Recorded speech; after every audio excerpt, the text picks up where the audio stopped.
Which out of these 5 core money patterns do you fall into? You see, we all fit into certain kind of archetypes and personality traits when it comes to money. Serious, thinking I'm talking to him. And so today I'm going to be helping you to identify which of these 5 money patterns you might fall into. Okay, so I'm going to be sharing what they are, what some of those common beliefs and common behaviors are, so you can kind of see what your money personality is and what your money pattern is. And once you've got that, you can then be able to see, okay, how might I be able to break out of this and break out of any blocks that might be stopping money come into your life, into your business, and actually receiving and keeping hold of money. So I'm going to be sharing those 5 core money patterns with you today on today's Brilliantly You Business Show. So I hope you're well. Welcome. Thank you so much for joining me today. Really nice to have you here. This is my weekly show called the Brilliantly You Business Show, which is my chance to come and engage with you, give you some awesome value. I share different tips and trainings around marketing and mindset to help you grow your business without the self-doubt. So you can really build your confidence in your strategy, as well as, you know, what goes on up here as well. And in case we're meeting for the first time, hey, my name is Jenny Stevens. I'm here in the UK, and I help home business entrepreneurs, like I say, how to teach you how to build your business online with creating a marketing strategy that enables you to be able to attract your perfect customers to you, creating leverage. You can actually build your business around the lifestyle that you want, and helping you make those sales and impact without the self-doubt. So I help you with the mindset piece as well, so you can actually have more confidence, get rid of any imposter syndrome and all of the things that can stop you from actually hitting your goals. So last week, if you joined in last week, I talked about kind of different ways that you can identify if you might have a money block in the first place. Because a lot of the people, say me included, I didn't even know really about money mindset until a couple of years ago. I didn't really know that it was a thing, and I certainly didn't realize how much having a money block and that money mindset can actually get in the way, and we can actually be sabotaging and sort of repelling money even coming into us, which is really annoying, isn't it? So it's a topic that I'm really interested in. I've done a lot of kind of research and training over the last year to really understand the mindset piece.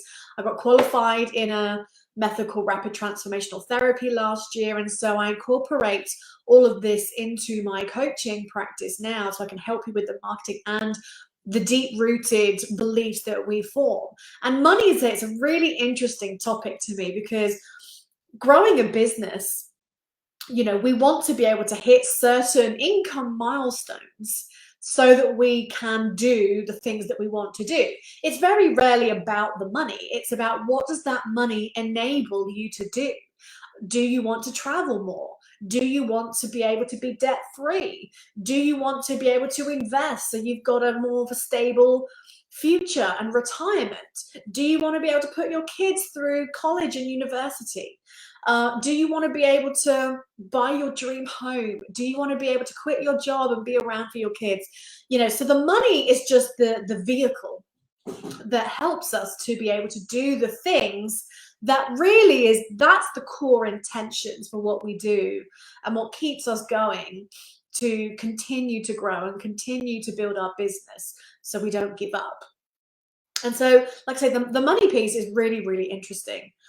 So say today I'm going to be talking about the 5 core money patterns. All right. So what I'm going to do is I'm going to go through each of them and kind of show you what are the common beliefs and thoughts around each one, some of the common traits, and you can say there's probably going to be one of these 5 that you resonate with the most. Okay. So, you know, pay attention. If you want to be able to go through this again at another time, every single week I turn this Facebook Live, this weekly show, into show notes. So if you want to be able to refer back to this again, rather than necessarily finding the video in my Facebook videos, you can do that as well. But also you can if you are more of a like to read, I create a summary show notes of everything that I cover today. So if you would like those show notes, just comment in show notes at any time during this video, and I'll reach out to you to get your details so I can send those to you when they're ready. It normally takes me a couple of days to get them from when obviously I shoot this video. So say just comment show notes. If you're watching this on my business page, you'll get an automatic message from me, from my little Bertie bot, that will just get your details and help you to see where you can get all of the past shows as well.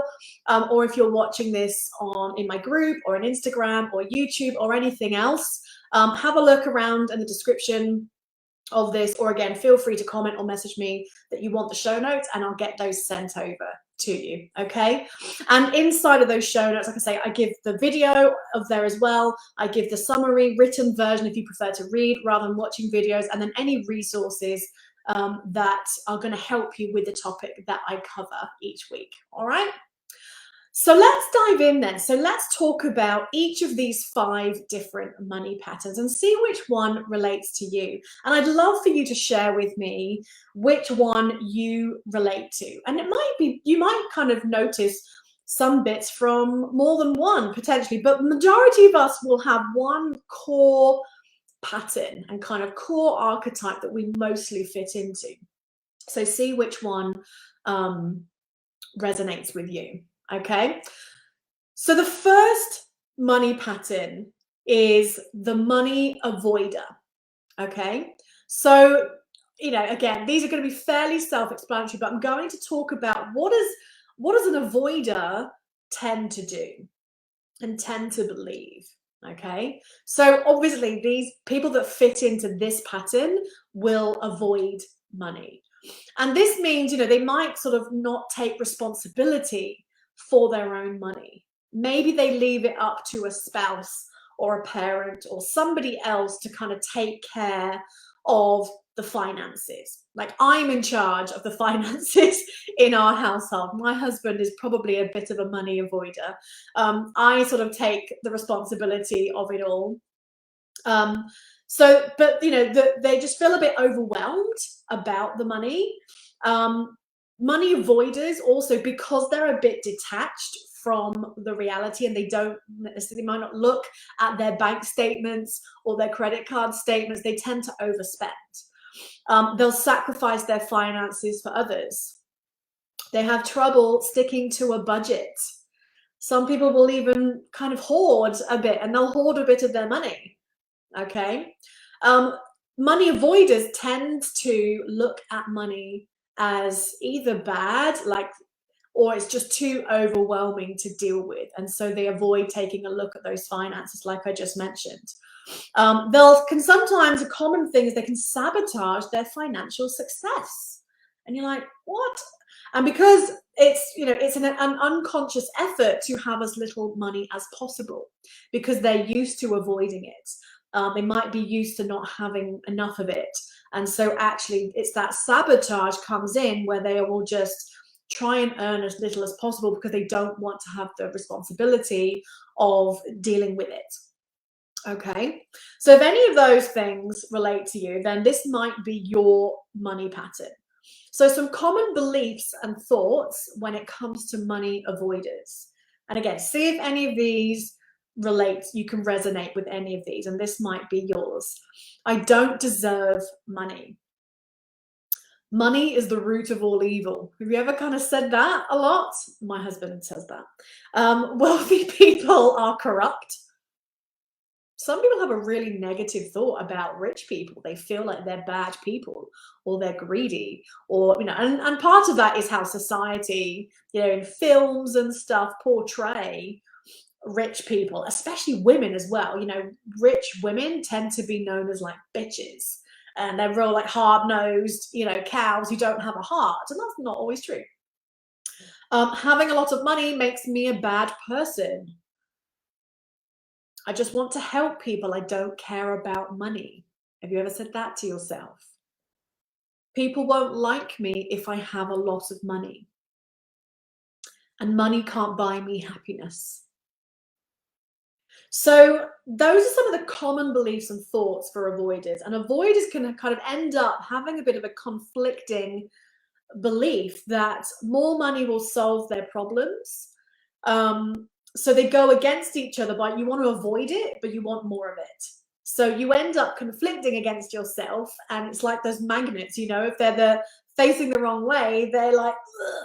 And when you've got conflicting beliefs going on in your mind, they're fighting against each other, and so you end up not getting anything because one can't win. And this is, I've found this to be true for other areas of life as well. Like, you know, wanting to lose weight and be slimmer, but then wanting to get pregnant.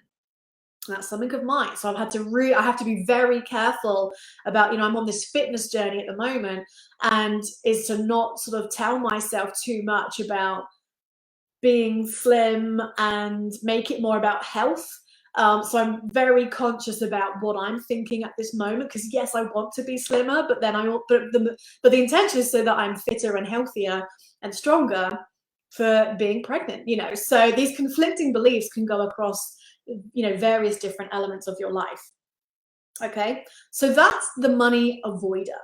So though you might be able to resonate with some of those things with that one. Number two, so the second money habit is a money worshipper. So these people love money. They believe that money will make them happy. They believe that money is the solution to their problems. They also believe that you can never have enough money, meaning that you can never have all that you want in life.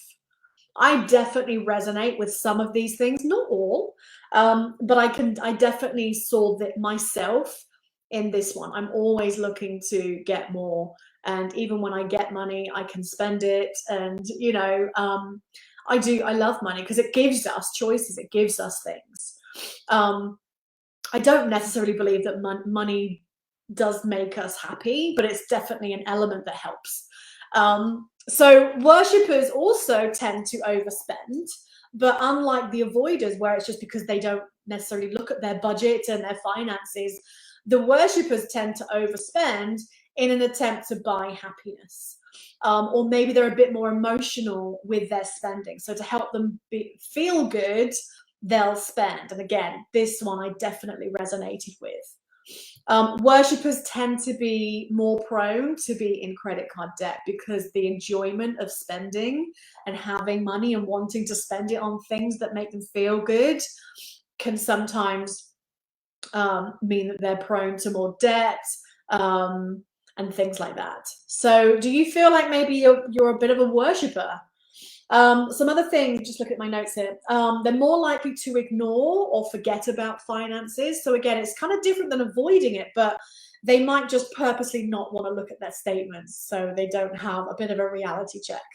So they don't check their statements, so they can put work and making money above relationships and give to others even if they can't afford it. So that's a really interesting one. I don't think I do that, but I certainly went in the beginning of my business, you know, I didn't socialize quite so much. So in a way it was, but that was just about building my business. And, you know, maybe part of that is in me as well. So yeah, I definitely feel like I'm a worshipper. So some common beliefs and thoughts for the money worshipper. I can never have enough money, like I mentioned. Money will give me meaning in life. The more money I have, the happier I will be. I can never be happy if I'm poor. If I had more money, things would be better. So do any of those resonate with you? I don't agree. Yeah, for me, I don't feel about not being able to be happy when you're poor. I mean, there's definitely more stress that comes with not having enough money. But yeah, I definitely feel like if I had more money, things would be better because then you just can buy things that you want. So that is me. That's the one that definitely I was like, oh, yep, I'm a worshipper. So is that you? Luckily, I'm breaking out of some of these cycles, which is good from doing work through it. Okay, so the third one then is, so the third money pattern is the status, money status, or status if you're in America. So people with this pattern and this kind of trait is they believe that the status that money brings them, they believe that you'll have a higher status from the things that you have. So a lot of people with this pattern tend to be a bit more flash, tend to buy things and show off what they've got, whether it's a flashier cars or latest gadgets, and like, oh, I've got the top, latest iPhone, like mine's got scratches and cracks. I've really got to get a new one. They might show off their posh holidays and things. And so they tend to overspend in order to show other people that they are financially successful. It's that kind of keeping up with the Joneses thing for the money status. They might be more prone to lying about their financial success. They might lie about their spending. They might be more prone to gambling, spending more compulsively, and be also financially dependent on others. So that's interesting. And so there's none of these patterns are anything to be ashamed of. It's just how we're built. And I'm going to talk more about that in a second. So even if you do identify with, like, oh God, that maybe doesn't sound so good, please don't give yourself any judgment and shame and guilt about these. These are just some of the ways in terms of how we've inherited stuff. And I'll talk about that in a second. All right. So I don't want you to feel bad about if you see yourself in any of these and think, oh God, that doesn't sound good, because please don't. All right. We are built the way we're built. So some of the common beliefs and thoughts around the status, the money status. I'm only as successful as the amount of money I make. Others will like me more if I have more money or nice things. Money is required for respect. So do any of those resonate with you? Then maybe that's the kind of archetype and personality trait that you have, is the status. Okay. So then number 4 is money vigilance. So these are kind of the people that, it's a slightly more positive one, if you like, because money vigilance, they're going to be less about spending, but they are more about hoarding money. They're the savers. A lot of our grandparents, if you think about your grandparents, they would always tend to save for a rainy day, and they would very rarely actually spend their money. It's like, well, you've got all this money sitting in the bank to just pass down an inheritance money when you pop your clogs, but enjoy some of it. So vigilance tend to be, like I say, they're the savers. They are people that might be more worried about the future and making sure that they are going to be investing and stuff like that.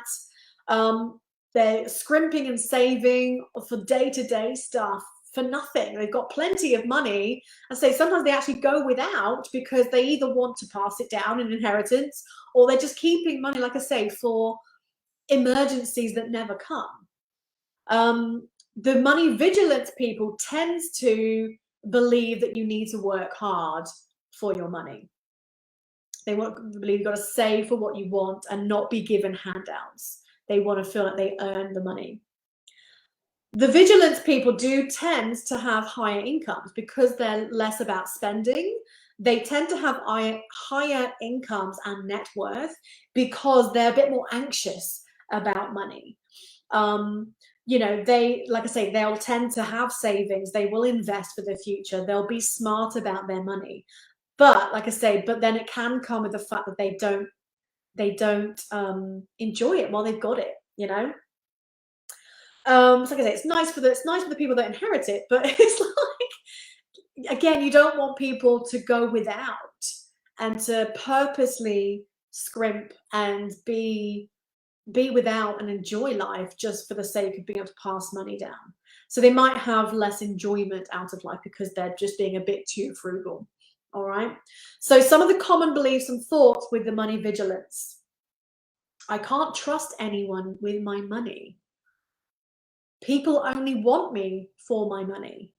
So some people might feel like they've got to keep their money kind of close to their chest because they might feel untrusting. People are just trying to get their money.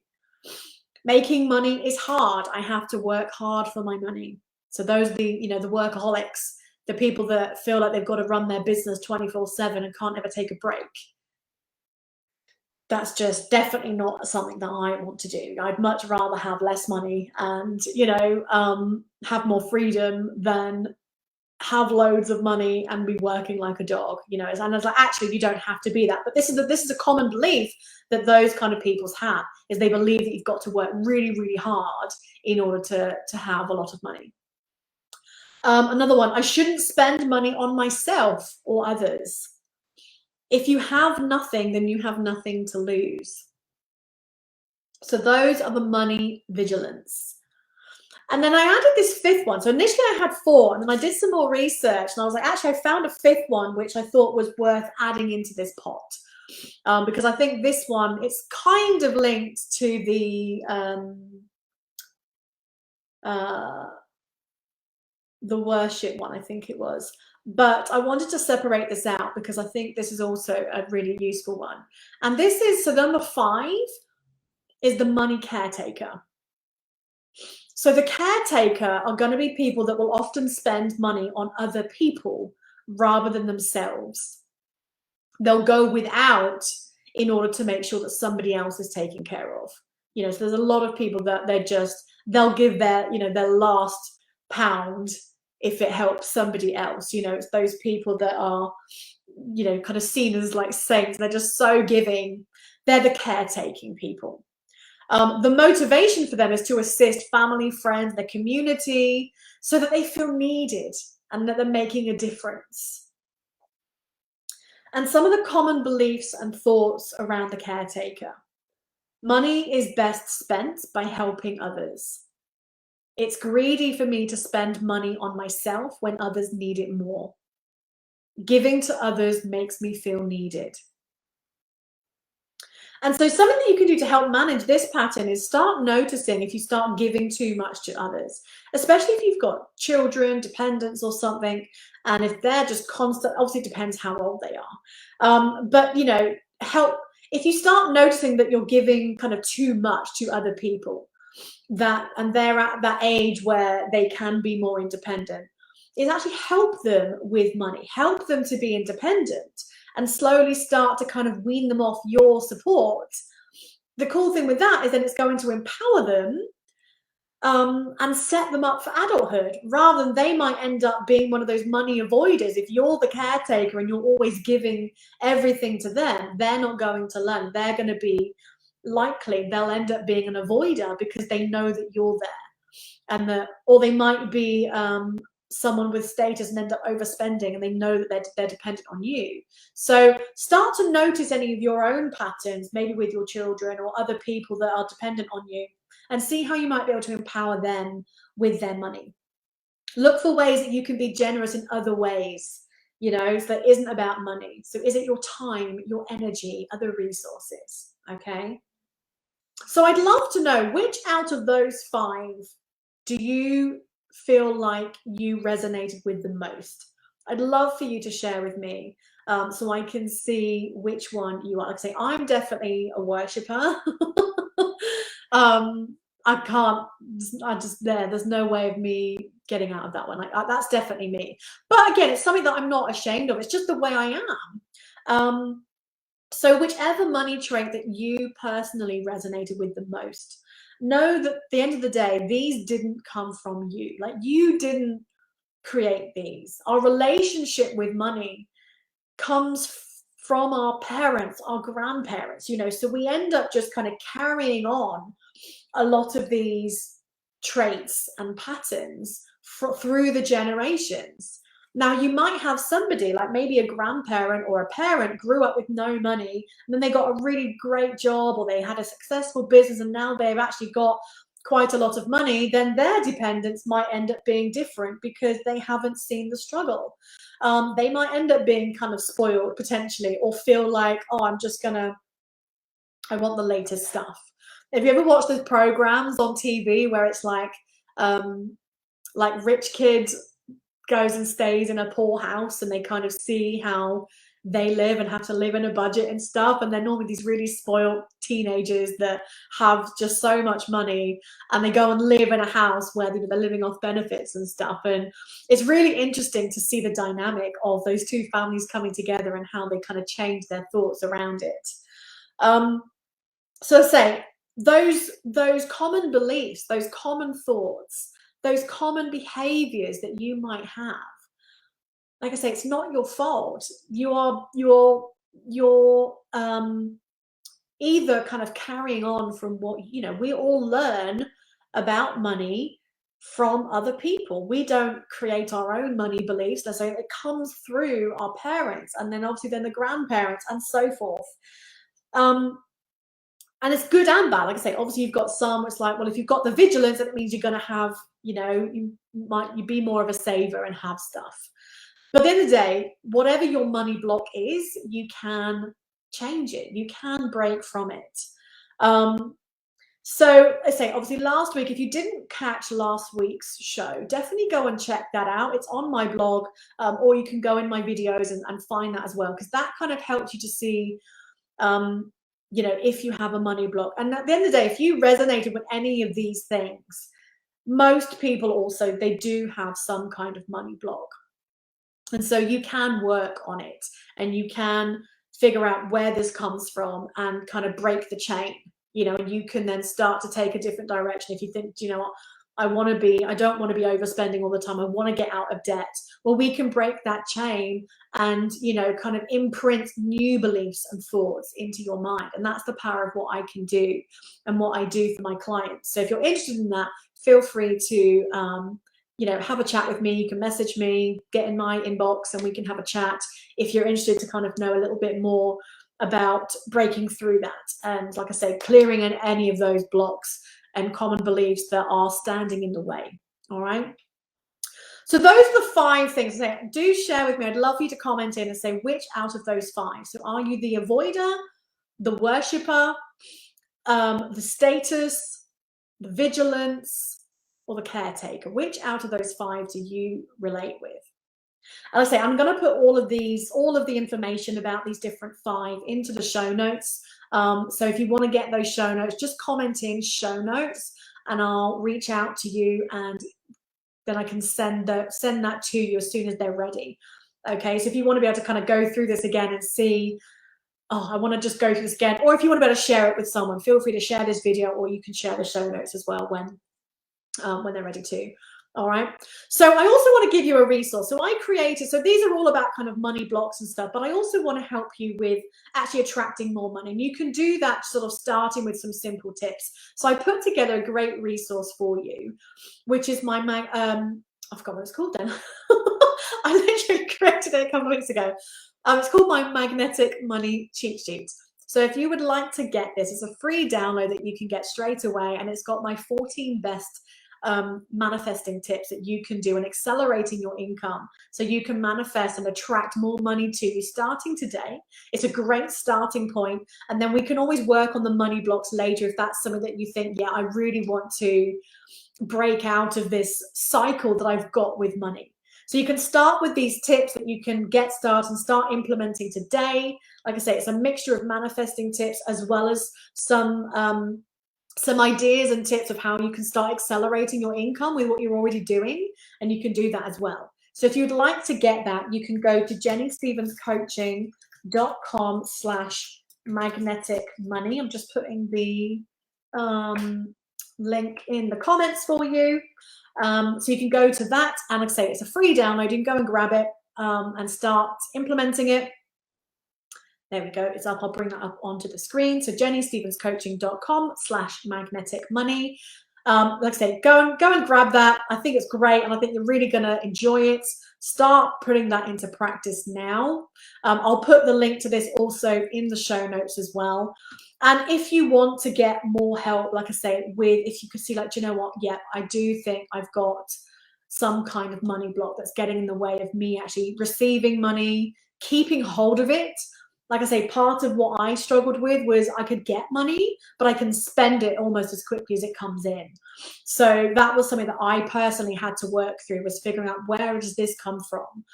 How come I feel this need to spend, or what's stopping money from coming into me? And it was really enlightening. So it's really, really powerful. So if you're interested in that, then like I say, message me. I've got a couple of different options so I can see which one is the best fit for you.